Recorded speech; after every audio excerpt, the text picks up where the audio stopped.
muling magbabalik ang American pop rock band na Lainey sa Philippine Arena matapos nilang i-anunsyo kanilang Soft World Tour ngayong November. Kilala po ang Lainey sa kanilang hit songs gaya ng ano yun? Paano babasahin yun? Alin na yan? ILYSB. Oo, ILYSB yan. Ganun ba?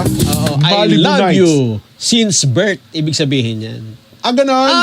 I love you since birth. Talagang Gen Z ka na Ay, ngayon. naman, oo.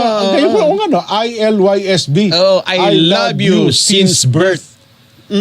Talaga, Yeah! Malibu Nights at ang Thick and Thin Pizza. Thick and Dahil daw po sa malaking demand mula sa Pinoy fans, magdadagdag pa po ng isang show ang grupo para sa kanilang Bulacan Leg Tour. Bukod daw po sa Bulacan, magkakaroon din po ng concert ang banda sa Cebu at Davao. Bahagi po ng kanilang pagbabalik sa Pilipinas para sa isang mas malawak na tour sa Asia. Stay tuned para po sa announcement tungkol sa ticket details at mga posibleng pasabog ng banda para sa kanilang inaabangang pagbabalik sa bansa. Oy!